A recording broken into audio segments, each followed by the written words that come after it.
儿子啊，哎，妈，哟，你这些东西是要扔的，还是要收起来呀？这是啊，我要寄到德国去参加东方文化展的。哟，我儿子真牛。我看是谁儿子？那是，水果给你放桌上啊。哎，行，放那儿吧。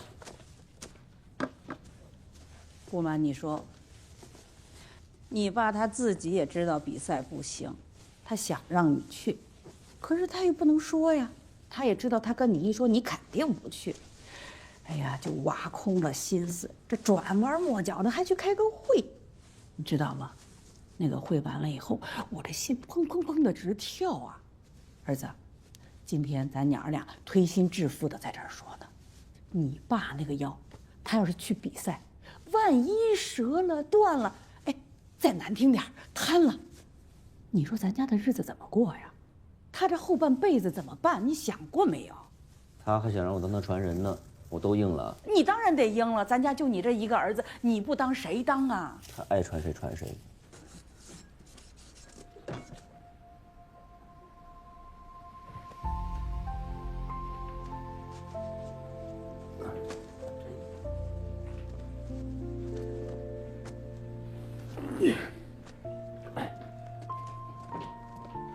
师傅，师傅，腰不舒服了。哎呀，说了不让你干，你就是要逞强。师傅，您就别干了，我把这点料送下去，我来弄啊。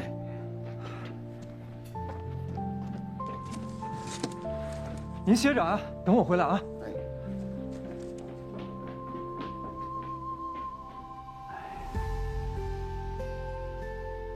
我那儿子要有张度的一半，我就知足了。3岁看小，7岁看老。宣言的孩子呀，善良、心直，不出大恶，也不用操心。我要是有他这样的儿子，我晚上做梦都能笑醒了。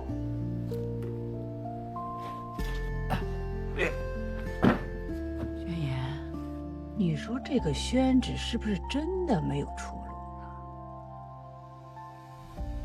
我上大学那会儿啊，我就问过我同学，我说你们知道宣纸吗？大部分人还是知道的。我接着就问我说你们会买宣纸吗？他们就说我用不上，我买它干嘛？这就是现实。我们视为珍宝的宣纸，对于用不着的人来说，那就是一张普通的纸。我现在做的这些，就是为了能让宣纸有一条新的出路。我希望它能够走进更多人的日常生活当中，从最基本的用，再到了解，培养出了新的客户群体，才能让传统宣纸有更高的价值体现。哎呀，你看看你这些想法和思路多好啊！你跟你爸去沟通嘛，省得你爸成天说你拿他这么好的宣纸在那儿不务正业，霍霍。哎呦，我跟他说得着吗？那我说，别，你也别去，就他那脾气，他那犟劲儿啊，一整传统老祖宗，你也说不着。再说了，我跟我爸2项和平原则，我不招惹他，他也别招惹我，维持现状挺好。行，反正我的意思你都知道了。你爸不能去比赛，你明白就行了。哎，妈，差点把这事忘了。这是我内蒙同学给我推荐的，说是对腰间盘突出好，你给我爸贴上。看看，最心疼你爸的还是你。那最心疼我的还是我妈的。心里知道就好，我说的话你放心里啊。知道了，妈。好吃呀，妈。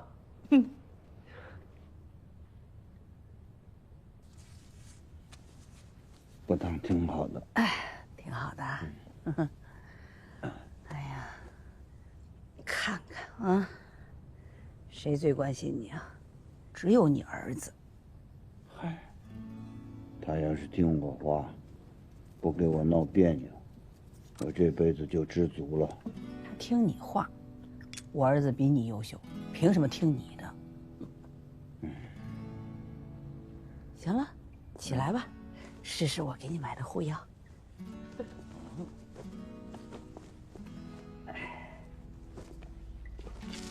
来，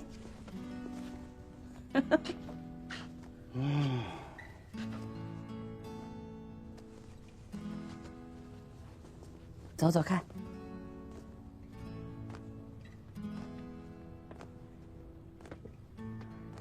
少年，想想你都多大岁数了，你跟那些年轻人比，你比得过吗？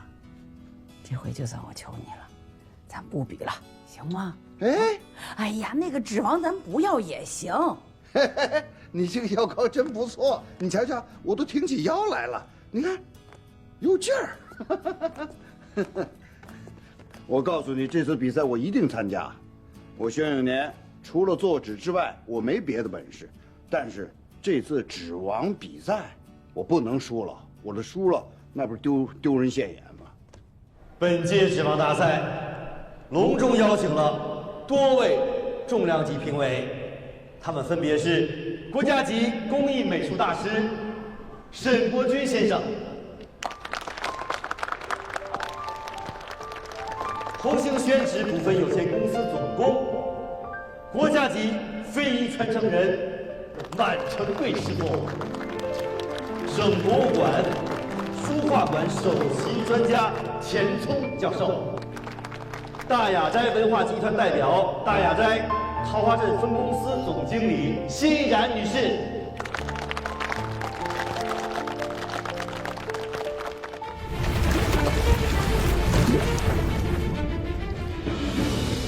本届纸王大赛分为4个评比环节，它们分别是捞纸竞速、成品率、规定射中、专家试比。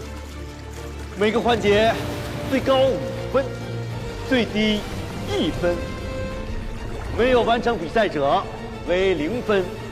现在进行比赛的第一个环节捞纸竞速，规则如下：要求在1个小时之内数量最多者获胜。这个年要不下。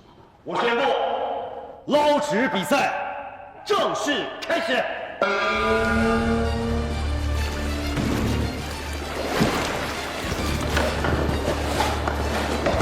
别紧张，稳着来。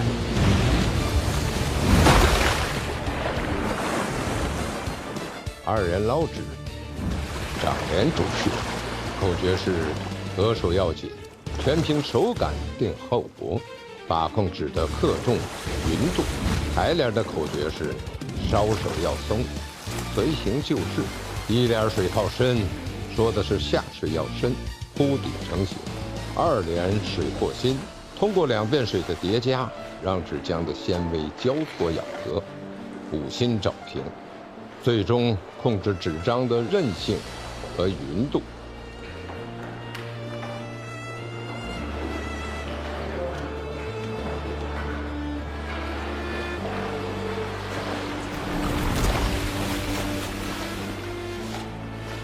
这南阳蒋家捞纸技术一绝了，大气。能在南阳打下一片江山，确实是有手句号。他要想赢下比赛，看他跟宣永年点不点头啊？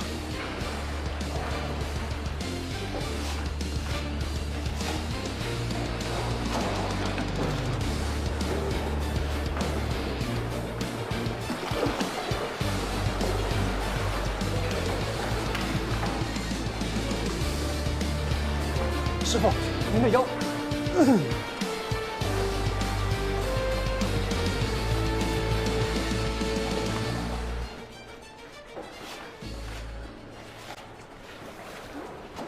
怎么了？看见那个姓蒋的了吗？他是真厉害，都说他是轩家的劲敌，而且我看轩叔叔那腰，好像也有点儿。哎，徐阿姨说了，说轩叔叔这几天腰间盘突出又犯，而且又严重。完了，那咱们可能真完了。你看今天来了多少媒体啊，说这冠军要是让桃花镇之外的人拿了，那真证明咱们桃花镇造不出好纸了。哎，现在说什么都晚了，听天由命吧。想得开不去。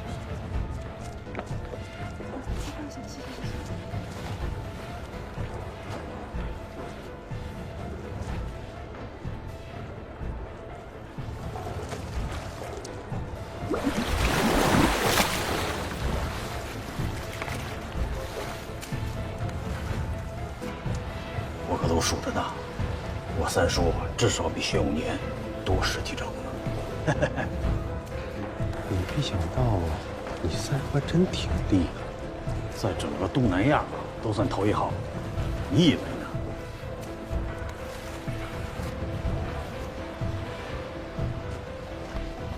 师傅腰撑不住了。师傅，别紧张，稳着来。老轩他行。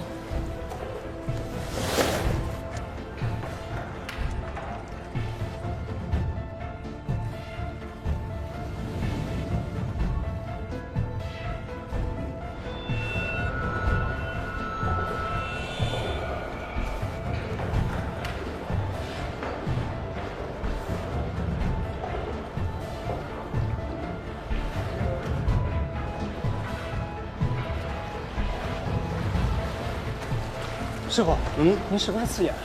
很讨厌。评委，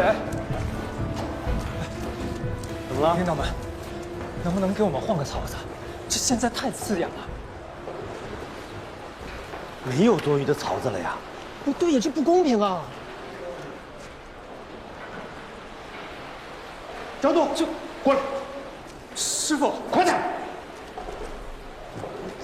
师傅，这看不见能行吗？过去加夜班，晚上不是照样干吗？快点，快，没时间了。好。这轩老爷子这是玩哪出啊？怎么把眼蒙上了？秀梅姐，这蒙着眼睛能行啊？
师傅加油，师傅！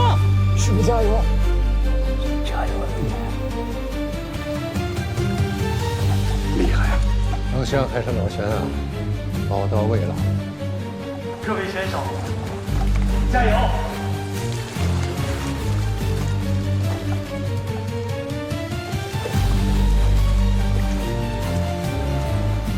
永年主要还是在腰上。受不了。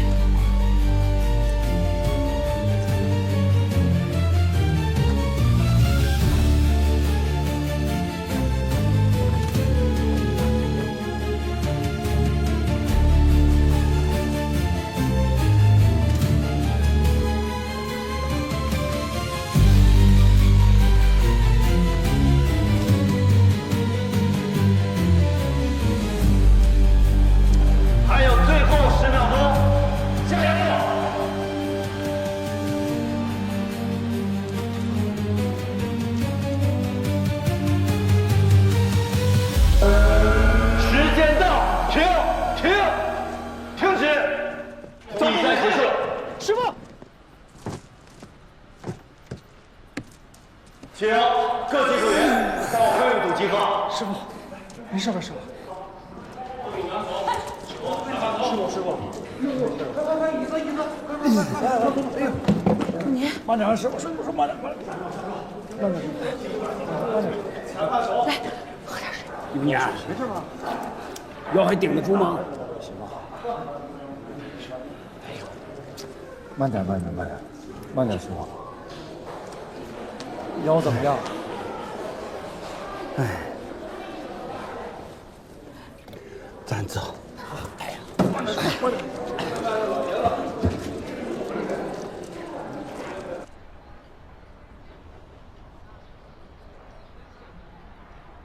大家久等了啊！经技术员验证，与参赛者核实无误，各参赛者的捞纸数量为星球纸页184张，得5分；辉煌纸页181张，得4分；宣誓纸场172张，得3分；群星纸场165张，得2分；金轩纸场147张，得1分。比赛公正，数据准确。我宣布，第一比赛环节，捞纸竞速星球纸业获胜。好，谢谢各位，谢谢各位。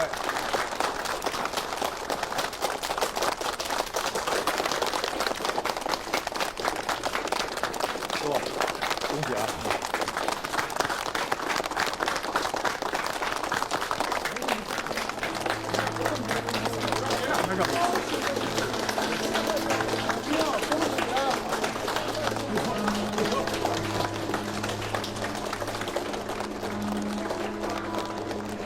咱们辛辛苦苦办了这么个大赛，看来就是给桃花镇出了个大洋相。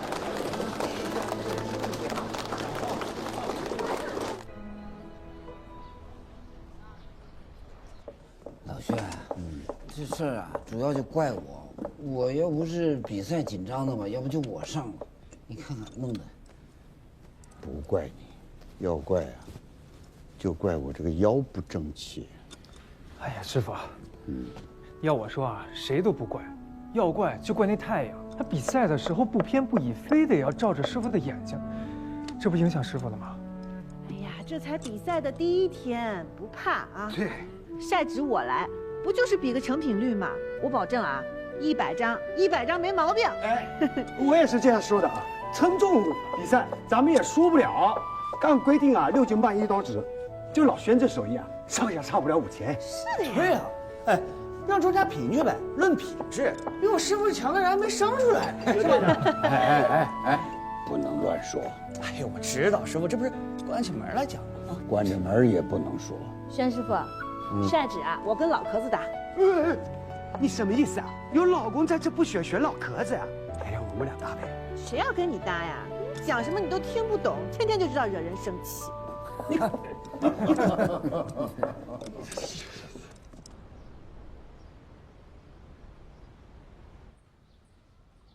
各位选手，我再次提醒你们，1小时之内以成比率决胜负，成比率不足90%的是被弃权。各位选手，加油啊！好好干，加油！你看，这纸不对呀，老头子。你看，别急，再润润。来，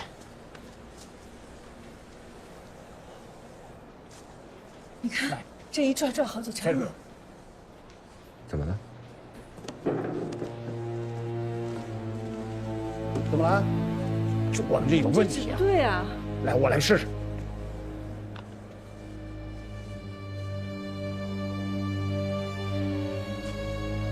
你看，这接也接不开，弄不上去。赶紧告诉永年，我去找一下我们厂长。你赶紧去吧，谢谢。跟着去。谢谢。哎呀，轩师傅啊，薛师傅，打开。你快进来看看吧。怎么了？到，师亮，快去！这是出什么事了？不知道，肯定是出事了。放心，老轩进去了。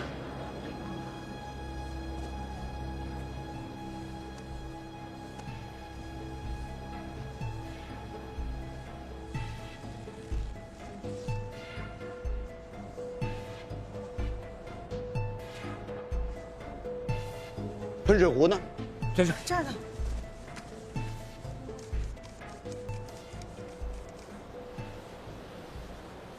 味儿不对啊！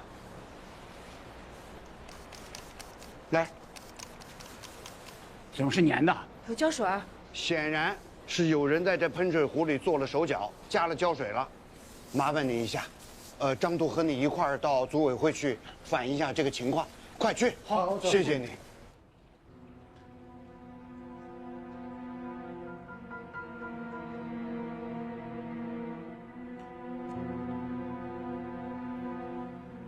这是夜里几点的事儿？昨天夜里2点28分的事儿。倒过去再放一下。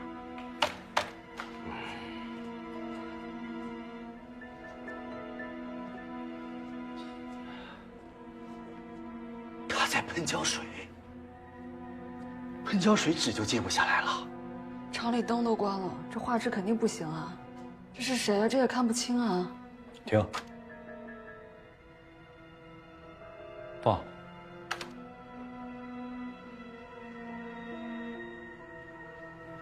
再放一遍。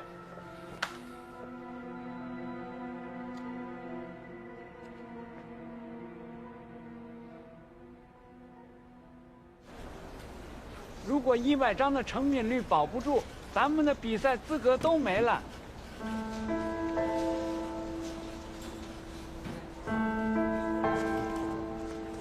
来不及了，来不及，你别喷了！还干了能切得下来吗？就是半个小时。哎呀，你这样就全废了！你再不弄，你要烘干烘到什么时候呀？你废了也比那个等着强呀！你给我走吧！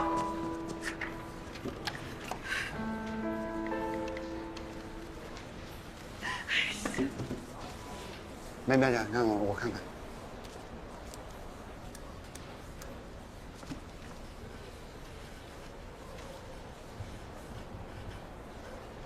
反着来。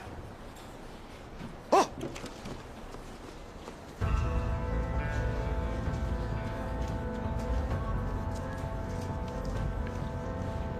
晒纸，老祖先流传下来的传统工艺，要求18刷，分别是吊脚、脱晒、抽筋、半刷、破额角、打八字和收窗子等等。民间俗语经常说有2把刷子，就是来源于晒纸工对沙发力道的极致掌控。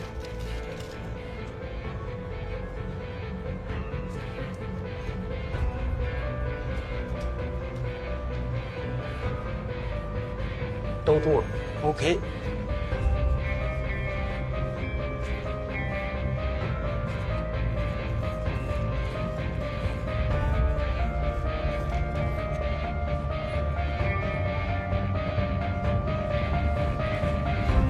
好，收口。哈，哎呦，有门儿。还是得跟轩师傅学，做事要稳当。不像你啊，遇到一点事就着急。我小子啊，你愣在那干什么？你快晒纸，没有时间。咱轩家的质量，好说。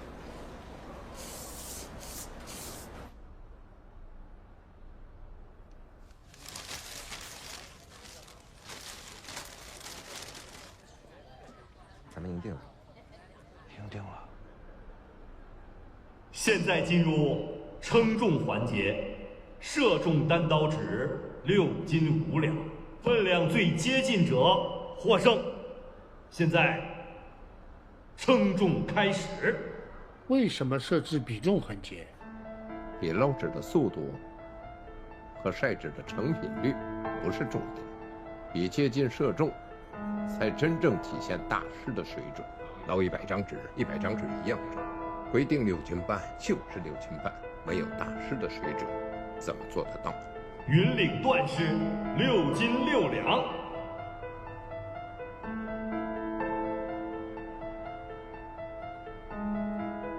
6斤4两6。轮到蒋家的了。 6斤5两2钱。在比赛场上还能出这样的好成绩，蒋有三不一般呐。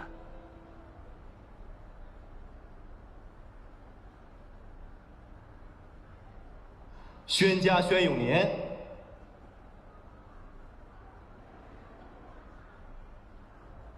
6斤5两，分毫不差。宣师傅，好样的！宣师傅，好样的！ 我有意见，不公平。100张总数是6斤5两，就能证明他宣永年捞的纸每张分毫不差？这张10克，那张15克，瞎猫碰上死耗子，难以服肉。规则事先定好了的，不能这么闹。称单张才算数，100张6斤半，单张是32.5克。对，称宣永年的纸。 看有多少张是32.5克。我同意单张称重。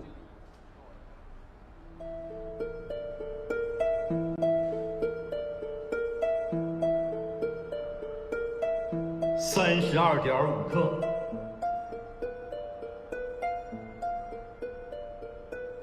32.5克。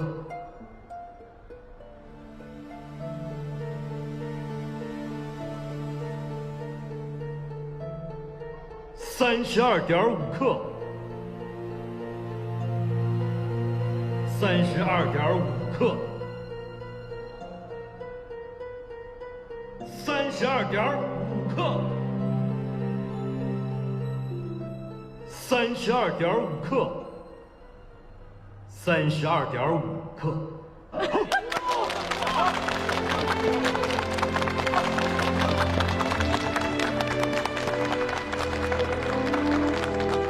下面是专家试比环节。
大家请安静，大家请坐。经过笔试环节和对成品率的检查，总分数已经揭晓。现在我宣布，分数前3名的是蒋家，捞纸竞速5分，成品率4分，试比4分，接近称重4分，总分17分。 好，好，好，好，好，好。但是，因蒋家参赛人员蒋二虎的恶意作弊，严重干扰了比赛结果，故经评委们一致决定取消其比赛成绩。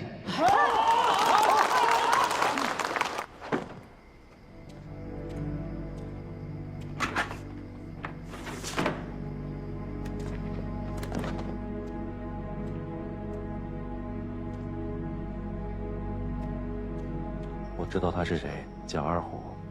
我和他从小一起长大，他的走路姿势和他左手拿东西的习惯，我太熟悉了。肖会长，发生这么恶劣的事情，你们宣纸协会不会没有态度吧？我们一定会严肃处理。下课。安静，安静，请坐，大家安静，安静。宣誓职场。该怎么样？捞指竞速3分，试笔5分，接近称重5分，成品率2分，总分15分。评委们一致认为，宣永年所做的宣纸品质，无论是技艺水平和试笔效果上，都属最佳。但在捞指竞速和成品率这2项上失分太多，所以非常遗憾，只能屈居第2。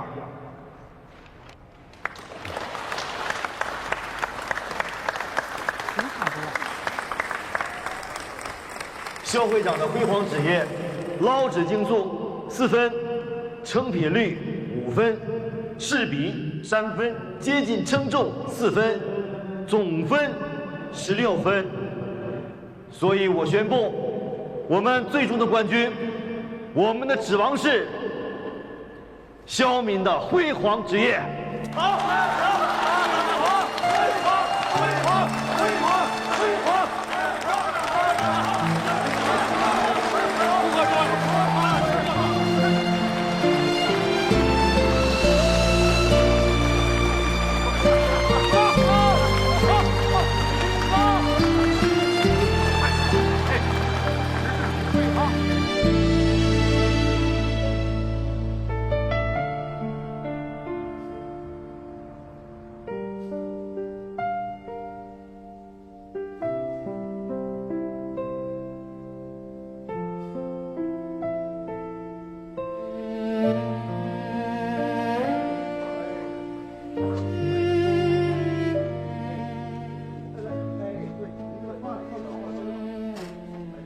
一定要慢。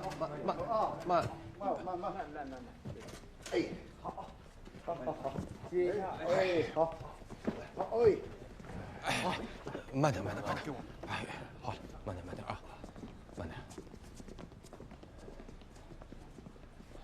宣叔，实在是对不住你，但协会吧有协会的规矩，我们也没办法。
走吧。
谁让你们去拿别的？谁让你们拿的？我们这也是按协会的章程做的。就是啊，你们知不知道你们这么做是打我师傅的脸，更是打我的脸呀！把别送回去。啊！送回去！哎，这怎么能送呢？送回去！你现在如果真把他送回去，那才是打你师傅的脸。就是啊，哪能送啊？现在不送是吧？啊！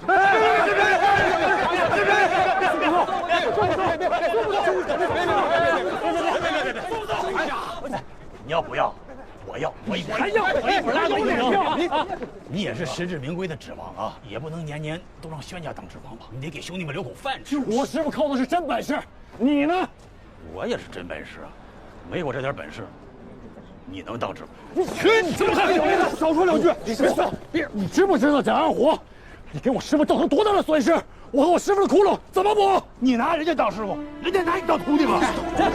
你少说两句！二虎，现在开始！别！我协会今天把你开除了，记不记？你开除我？这协会是我家，协会有你就是耻辱！我告诉你，今天协会必须开除你！二虎，谁不认啊你？哎呀，你别说了。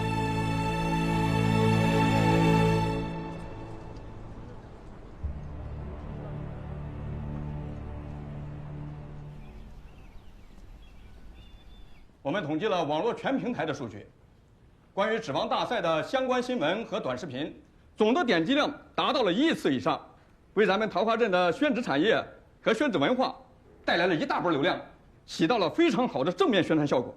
为此呢，县委主要领导打来电话，对于本届指王大赛给予了积极的肯定和高度的评价。下面有请彭书记讲话。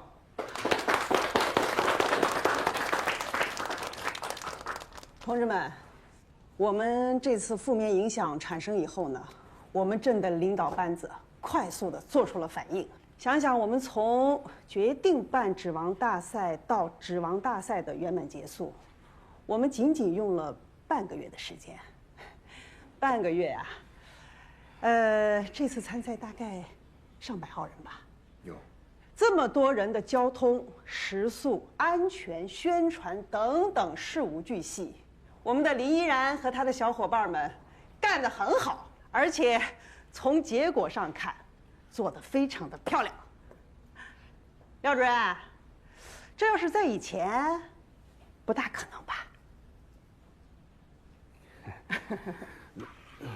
彭书记，各位领导，这次指王大赛出现了蒋二虎作弊事件，是我的责任，我在大会上检讨。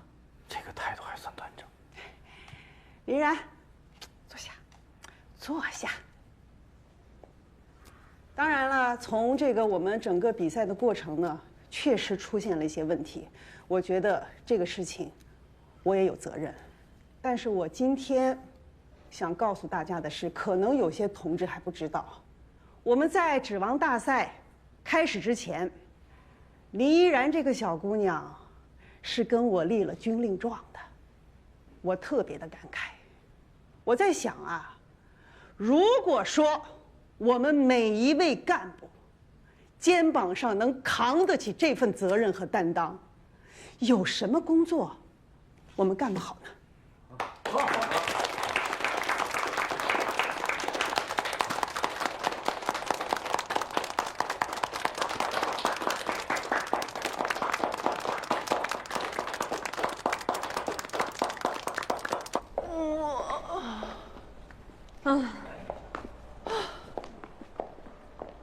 我呀，今天我还是去一趟宣家吧。宣师傅被二回给算计了，没拿到冠军，我也有责任。小林，哎，嘿，小林啊，不是，依然，哎，我记着你是不是写过一篇规上企业统计报表填报制度的材料啊？写过呀，我发给过您，也发给过葛主任。啊，是没事，得空你给我发一份电子版的，反正你要是不方便啊，不，方便，我一会儿就发您。行，那就有劳啊啊，还有，返贫动态监测、重点人员摸排这一块，你要协调好包村干部和村干部，抓紧了。重点人员的走访摸排，一户也不能给落下，啊，尤其是上级部门发布过重点预警信息的那些个。不但要走访摸排清楚，还得有具体的方案。到时候我们好及时的向上级部门反馈嘛，是吧？好。行，那忙去吧，去吧。那我走，拜拜，拜拜拜拜。拜，镇长。不是，这罗副镇长这么客气吗？小林、依然有区别吗？他跟你客气啊，是怕被你怼。你上怼天下怼地的，谁不怕呀？领导更怕，这生怕哪句话把你点炸了，怼得自己下不来台。我在大家眼里是这形象吗？还很深刻。你现在啊，在咱们全镇的干部中，已经有了一个广为流传的外号——林怼怼。我啊，咦，轩叔叔，来试试。哦，这是我给你买的腰部按摩仪，来。哟，它一动一动的这。这东西太高级了，小林啊，我们不能收。必须要，这是我买的。你们要是不收的话，我这心里该难过了。轩叔叔技术这么好，没拿到指望，这是我工作的疏忽，是我的责任。你可千万别这么想。来，坐。你千万不要往心里去啊！现在做事情，好些人啊不按规矩来，有自己的小九九，做点什么手脚啊，都是常见的啊，跟你没关系。别说人家长短了。我说的不对吗？就前几年协会开会，说是什么要抵制恶意竞争，要统一这个纸的质量和价格，结果呢？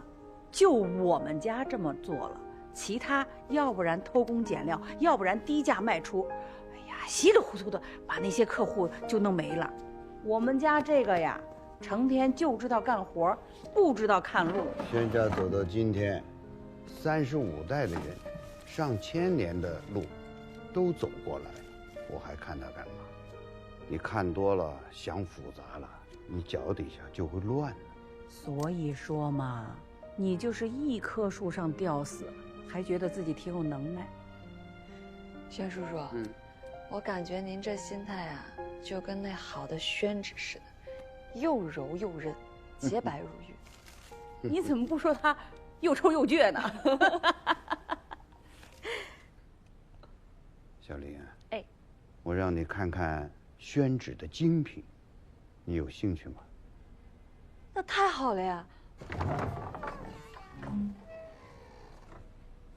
当心，这里面黑。你也慢点啊。你请进。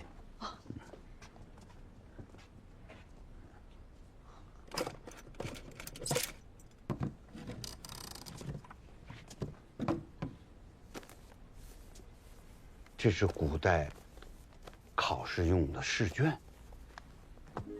这个是大臣们写的奏章，还有皇上用这个纸呢做的圣旨。所有这些都用的是我们宣家的宣纸。那你们家的纸就是贡纸啦？应该这么说，我们宣家从一世祖开始就给朝廷送贡纸了。后来北京松鹤斋在我们宣家买了纸，他拿去做的奏章啊，做的试卷呢，送给朝廷。北京松鹤斋我知道的，百年老字号，很有名的。那是。你看看，这种宣纸，民国时期大总统委任状，还有他好几份的总统令，都是这种宣纸做的。那这些都是见证过历史的宝贝啊。这3款呢是我们家的棉料净皮和特净皮，各位老师可以先试试，看看怎么样。如果觉得不合适，我们还可以专门的定制，生宣、熟宣、单宣、加宣都可以做。各位老师，我们家的纸啊，棉料适合写字和工笔画，净皮和特净皮适合写意山水。都是大师，讲这种基础知识等于是闹笑话嘛。邵总，先试试啊，先试。你家的净皮、特净皮，拿货价是多少？你们之前在哪家拿货呀？轩家。那你们为什么到我这儿来呢？不瞒你说，我们一直卖高端货，收藏起的。你给我们便宜点，以后我们做。我也不瞒你说啊，我的纸不够收藏级别。你这么大一纸厂老板，那净讲门外话，好纸是越沉越贵。那收藏的纸，有几个拿来画画的？小总，你现在是指王了呀？这实话实说，轩家的纸太贵了，我卖你指王的名头，这市场也好做的呀。对呀，互惠互利，大家都有钱赚，多好呀！是，这互惠互利啊，肯定是好事儿。这年头谁不想多挣点钱呢？但我这指王是假的，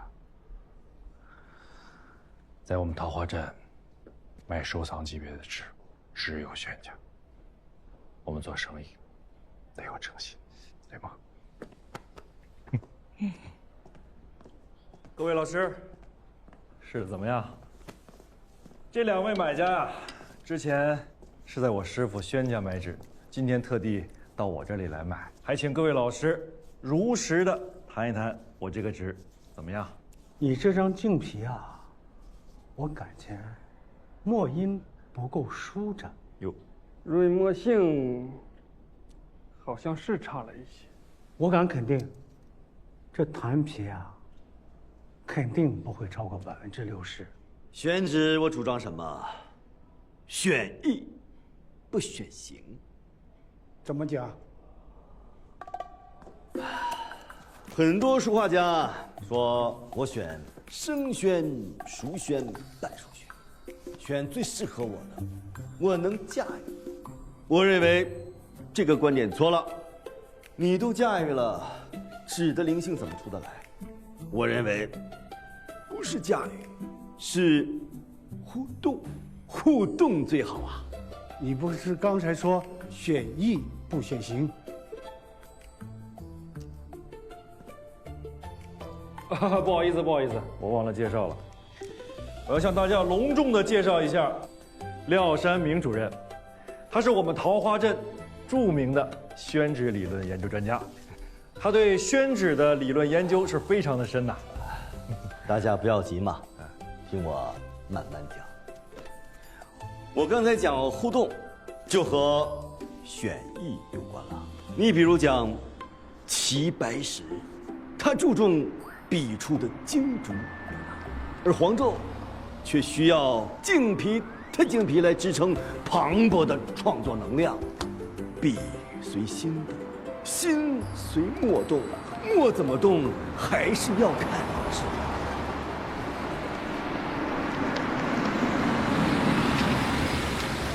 谢谢。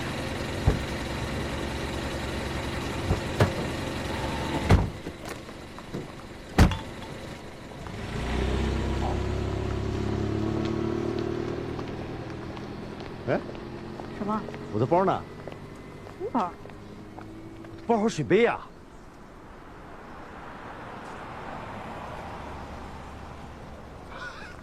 师傅，廖主任，廖主任，追不上。这，我有车，我有车。好，走，我有车，快。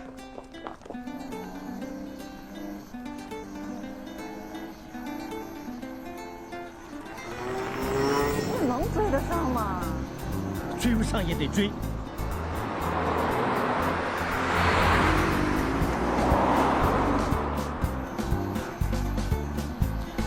通过这件事情就能看得出来，你根本就没把领导放在心上。哎呀，对不起，丢了我赔你。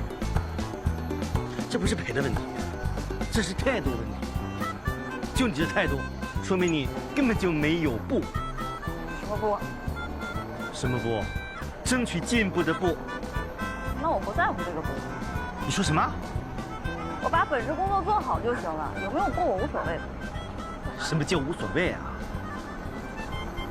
你不要跟桃子学，我跟你讲，你没他的条件。行，行，谢谢领导教诲。你给我讲实话，你是不是故意把我的包丢掉的？你怎么能这么说呢？我没有。不要跟我耍小心思，我跟你讲，我什么都看得出来。真没有，真是。哎，你好，同志。电动车不允许搭载16周岁以上的成年人，你们不知道吗？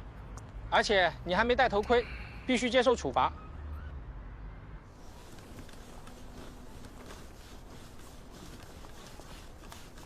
师傅，哎，是这个师傅吧？哎，师傅，师傅，这是你的杯子吧？是包。感谢你，师傅。不用，应该的，应该的。哎呀，太感谢了，师傅。应该的，应该的，没事，没事，没事。哎，我请你吃饭吧。师傅，哎，走了。哎，谢谢师傅。谢谢师傅。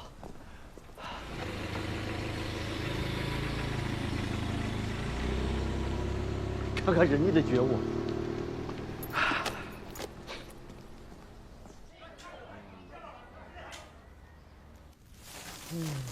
以前啊，在咱们家定址那胡经理，跑到老人家去定址去喽。别瞎说！谁瞎说？我亲眼看见的，我瞎说。这次啊，小玉还真没瞎说。这次指王大赛啊，来了30几家订货商，其中呀有7、8个熟脸，原来呀都是在老仙家订货。比赛输了以后啊，一个都没看见。这帮人啊，太势利眼了。你闭嘴吧！哪有那么多废话？看你的纸板去！我也就是担心嘛，我就说说嘛。这个月有工资，下个月就不好讲喽。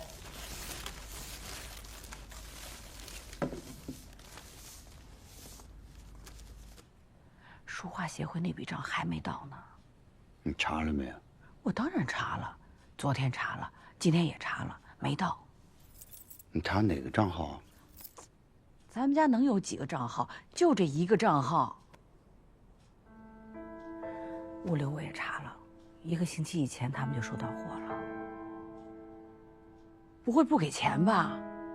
老孙跟我们合作几10年了，应该说不会出这样事儿。我们再等一下，说不定今天晚上就到了呢。今天上午工人们还在那聊工资的事儿呢，都知道今天发工资。等着呢。呀，忙着呢。哎，徐员哥，谢谢。王秘书，伯伯，拿呢，张度啊，捞个纸不至于这么荼蘼焚香的吧？捞纸是计件的，如果老叶说一家都像你这样啊，早就饿死了。捞纸和捞好纸，这是2码事。小满，听见了没有？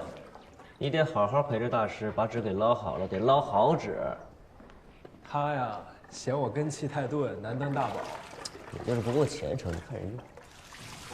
哎，严哥，咱们是今天发工资吧？哎，老板，说什么呢？具体什么时候还不太清楚，但我妈昨天晚上已经在捋工资条了，估计啊，这2天吧。明白。明白。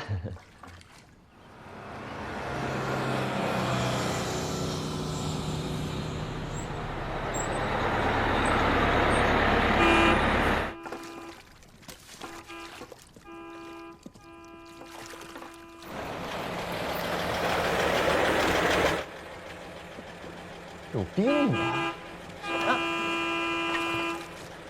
干嘛呢？干嘛呢？哎，干嘛呢？干嘛呢？停！哎，干什么呢？放你家呢？啊，8把眼喇叭！退货就是退货呀！啊，退货就是退货。看，就是说你们发的货原封不动都退回来了，看明白了？这回工资是真发不了了。老轩，你都知道了吧？啊！哎呀，他们说不要就不要了。我们付出了这么多的成本，一大堆人忙活了1个月，哪有这样的道理啊？你别着急，他们买我的纸啊，也就是投资收藏。现在纸王没了，那投资收藏的价值也就打折扣了。你不是指王，那你还是非遗传承人呢嘛，对不对？不能因为一个比赛输了，他们就不要货了。咱们付出了成本，钱他们该给还得给。算了，牛不饮水，不能强按头啊！哼，就是这样的。要纸的时候说的天花乱坠，不要纸的时候也说的天花乱坠。这些人呐，只要拿到货，哎，就不付款了。你去找他要钱吧，好像还是我们欠了钱样的。嗯，你这会儿回过味儿了。当初我跟他们说要让他们交定金，然后你说不用，没关系。这倒好，现在钱到不了位，发不出工资，你自己看着办。哎，那订单不是都还续着呢吗？没有断吧？哎呀，我说你可真是的，你就想着进，不想着出。我现在给你算一算啊，咱们家的工人是全镇工资最高的，是不是？我们给工人上的社保保险是不是也是最高标准？人家别的厂子，人家要是闲的时候，工人呢人就辞了，咱们家倒好，闲忙咱都把工人养着。还有晒场子那一摊子，咱们不管吗？自己家做蓼皮，那成本得多高啊！这些账你就没算过。豆腐盘了个肉价钱，穷大方，说的就是你这种人。进来。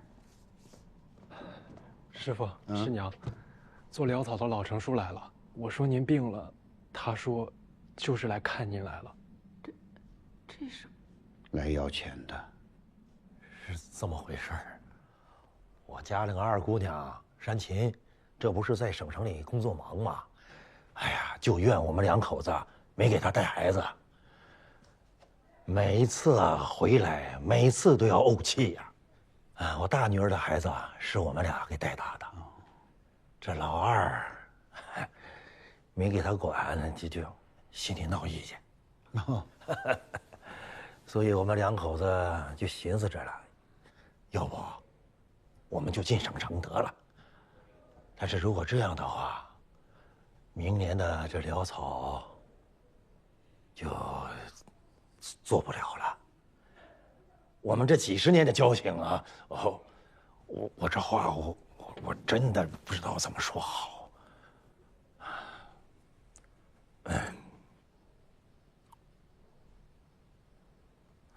秀梅啊，去看看咱们账上到底还有多少，别的先不管了，先给老程的钱给凑上。老轩，这去吧。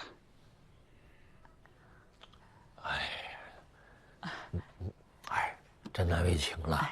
哎呀，哎呦，徐姐，哎，忙呢？看看这肉，今天肉怎么卖呀？今天啊，18一斤。这肉怎么一天比一天高了？也是啊，便宜点，便宜点，老顾客了。16，这3大块我都要，就16了。哎，就这样。行，去称吧。哎呀，哎爸，这1毛2毛的，这1块2块的，没必要这么较劲吧？他们也不容易。我还不容易呢，能省就省。哎，妈呀！哟，西红柿多少钱1斤啊？8毛。8毛？什么呀？这是？西红柿8毛。不是怎么还要抢啊？这个？哎，快过来，装，快装！这家便宜。我没手了吧？你把东西放在地上，快！哎呀，多装2袋，快！咱也不至于要买这么多呀。呀，家里人多吃的多，别挑那个特别。哎呦，别挤啊！哎呀，别挑那个软的啊，挑那个稍微硬一点的。装啊！装着呢。哎呦我的妈呀！买这么多吃不完都是浪费。哎呀，不浪费，咱家吃饭的人多，你放心吧。哎呀，还是我妈会精打细算呀。我不精打细算成吗？但凡是个人，只要一伸手，你爸就是给，那我就得给，是不是？哎呀，这个家要不是我在这儿操持，哈，你能不能活这么大还不知道呢。你也不至于啊妈。怎么就不至于呀？小到这个柴米油盐，大到这个厂子里进出账，哪点不得我操心啊？靠你爸，哼！这要是没钱发工资了，没钱运转了，你爸就找我来了，靠他。妈，咱们家捞纸晒屎那都是计件工资，那少捞点什么都省出来了。找你爸去啊！这鱼半价，哎，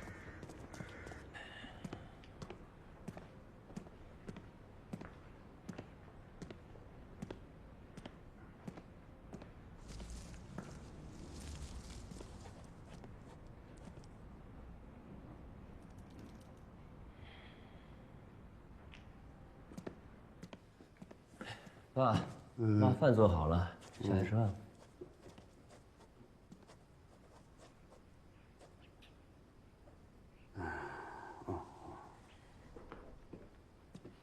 妈可说了啊，这个月的工资扛不住了，她没办法了，就让我过来跟您商量商量。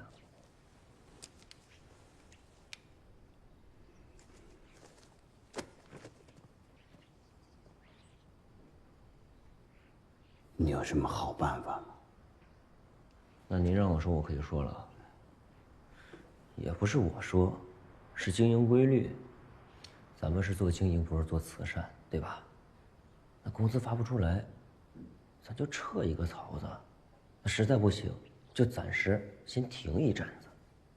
你看，库存纸还这么多呢，先找找路子，把库存纸给卖了。哪家企业遇到困难不选择断臂自保啊？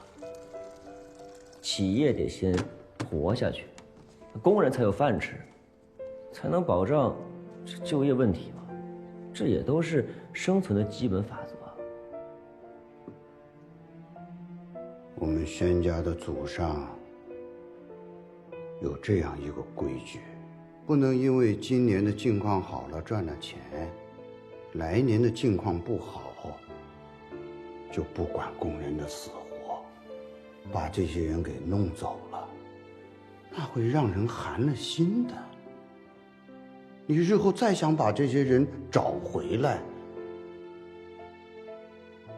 就会非常难了。